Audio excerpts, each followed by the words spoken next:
Que devenez-vous? Quelle est votre activité actuelle? Well, I still work with the Rockets. You know, I work with with the front court with Dwight. My foundation in Nigeria. So basically, and also the NBA ambassador for Africa. So I'm kind of nothing really specific, but moving around. L'Afrique prend de plus en plus d'importance, et les joueurs africains aussi, comme par exemple Sergi Baka. Est-il une sorte de successeur pour vous, comme il l'est aussi pour Dikembe Mutombo? Essayez-vous de lui apprendre des choses? I mean, Africa have a lot of potential, you know, and now that the opportunity is there that they have the size, you know, but the proper development, the infrastructure, that's what's needed. And for the NBA, you know, making effort to bridge that gap where the players feel like they can play an exhibition game, for example, or in the summertime to compete just with the pros. Right now, colleges, high school are searching for players on a global level. So Africa is a major recruiting ground for the coaches. And you see a lot of African players now in the league, and you can see more in the future. La plupart des joueurs africains qui souhaitent devenir professionnels doivent impérativement quitter l'Afrique, comme l'a fait par exemple Sergi Baka en passant par l'Espagne et la France. Comment ça s'est passé pour vous? My journey was different. I was playing in African Championship in Angola. Then from there I was recruited to go to college, University of Houston. So I went to college in Houston, then got drafted from there. The Houston Rockets select Hakeem Olajuwon of the University of Houston.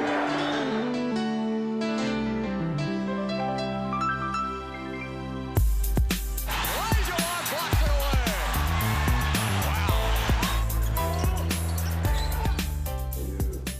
Wow. Est-ce que vous pourriez me parler du changement de vie qui vous est arrivé entre la vie en Afrique et la vie aux États-Unis? I picked up basketball when I was 17 years old. 6 months later, I was in the US. So I was taught the game in Africa. It gave me a very strong foundation, understanding of the sports, my position as a center. You didn't really have the offensive skills in the beginning, learning the game, but the mentality as a shot blocker. What does that mean to basketball? Meaning you can dominate the game from the inside, just from defensive end. And that really, you know, gave me that confidence to dominate. You don't want to play just to be a shot blocker. It's like a police. I mean, you have that respect of all the players, because when you go inside, you have to go through a shot blocker. So to have that mentality, give you that confidence that you can play. Once I feel like I'm taller than you, I feel like I can block your shots. So when I went to America, first thing I was looking at is I saw guys, some of them are taller than me. I saw a few, I think I'm taller. I said, yeah, I think I can play with these guys. Playing as a freshman in college, my first year I did not play. I redshirted just to understand American basketball, play the summer game, play street basketball. Then when I started the following year, I was already confident, playing very comfortable, and that made a huge impact. Vous êtes venu au basket relativement sur le tard, parce qu'avant, vous étiez footballeur dans votre adolescence, gardien de but. Yes. Right, so I was a soccer player, goalkeeper, and that really gave me the coordination, the timing, the footwork, and also to protect the goal. So in basketball, in the beginning, I have to learn about goaltending because I was going after everything. Then the coaches, my freshman year, the biggest challenge for the coaches is for me to stay down.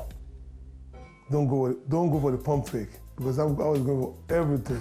So it's amazing to see all the African players like myself, Mutombo, Obaka, are shot blockers. So I think it's something I take pride being a shot blocker, you know.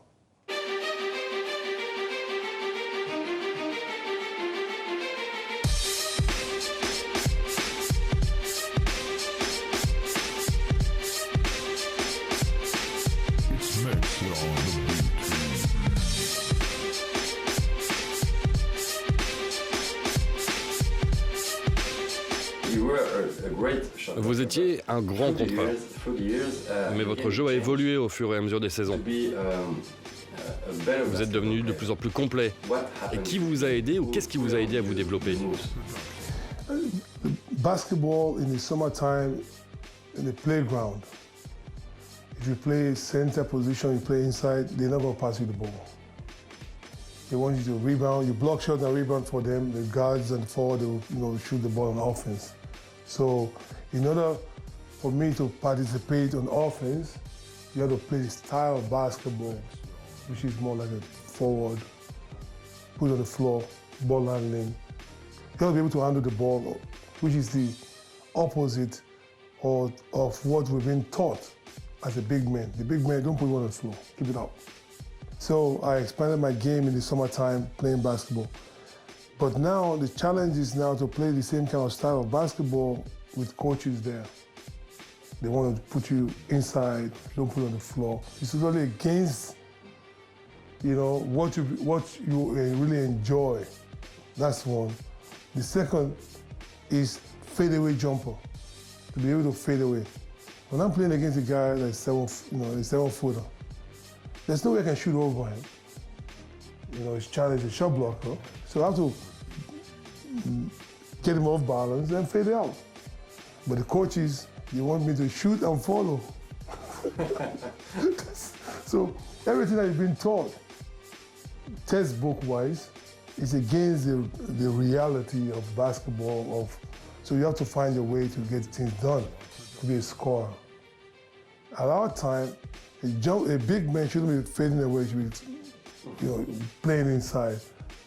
If you play outside, you consider as soft as a big guy. You go inside, So now a guy's playing outside is a compliment that you can play outside, inside. It's a compliment now. But that time, you're forced to stay inside.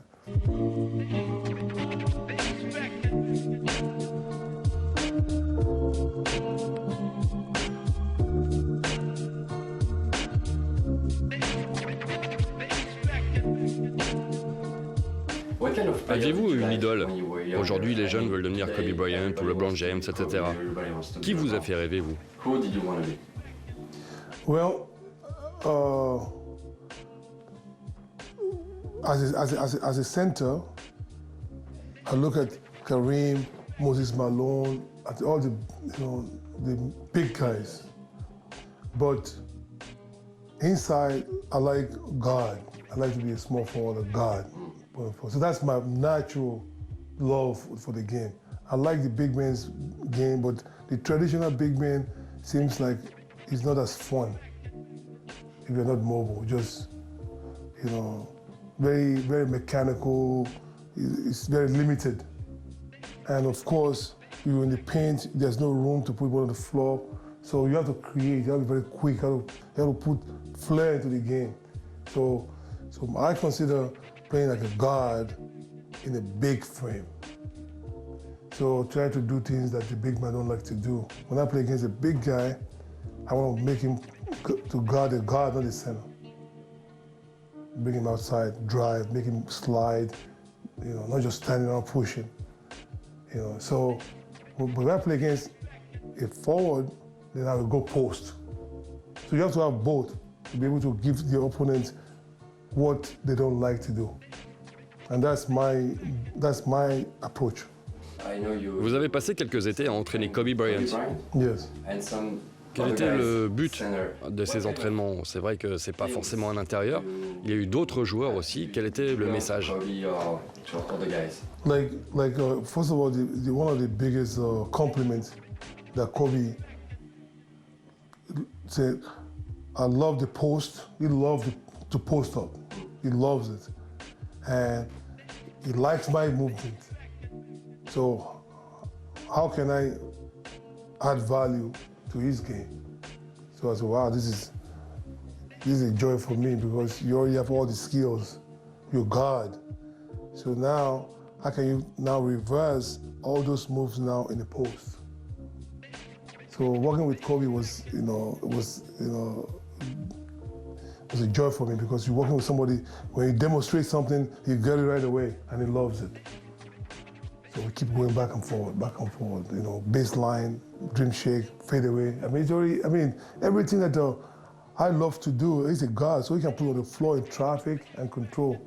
There's a lot of moves where I'm only allowed one dribble, I have to pick it up. You give it to Kobe so you can stay alive because you're God, you can handle the ball. So you're better, you have a better opportunity to be more mobile, so.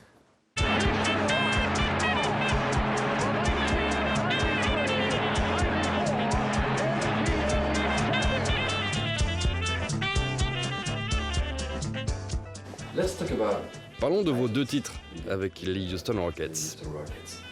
Michael Jordan était retraité et vous avez gagné pendant ces 2 années-là. Quels sont les souvenirs que vous avez de cette époque avec Clyde Drexler et compagnie? What kind of memory do you keep up this moment? Well, just like you said now, people, I think they are forgetting, they say Michael Jordan retired. Actually, you're not giving the credit to Orlando. Orlando with Penny Hardaway, Shaquille O'Neal, they beat Chicago. And Michael Jordan was there. He played very well because that was the second round. Because he scored about 40 or 50, 60 something points against New York in the first round. That's more like saying because Jordan was not there, so we won the championship. More like you have to defend that. That's, so I don't want to. You can't take anything away from the championship that you played the best team. It was the first year Jordan was not there. The second year he was there, they lost. People making something wasn't there. Ouais, c'est vrai que tout le monde a un peu oublié. Yeah, C'est vrai qu'il était là. Mais après, vous avez quand même battu Shaquille O'Neal, Patrick Ewing. New York, yeah. Quel genre de sentiment, qu'est-ce qu'on ressent quand on bat ce genre de joueur, Shaquille O'Neal, Patrick Ewing? Our first championship was very, very, very, very tough. It was all game 7. Playing against teams that match up so well with each other. I was playing against Patrick Ewing, and New York Knicks are very, very physical, very similar to our team. So it was it was a war. So I really got a taste of what championship is supposed to be. It was not easy. You work so hard, but it could have gone either way. And for us to have won that championship, it made it very, very special, for me. Best memory? I think so. I lost in '86, and in college, we lost 3 times. So I've been to the finals many times, but to finally won in '94, so it was a different, it means a lot because I've been on the other side so many times. So it makes that more sweeter. Thank you very much. Yeah. Un immense merci à Hakeem Olajuwon d'avoir accordé cet entretien à Xavier Vauttion. Sympa le Dream sur cette séquence, Edwige, non? Très sympa. Puis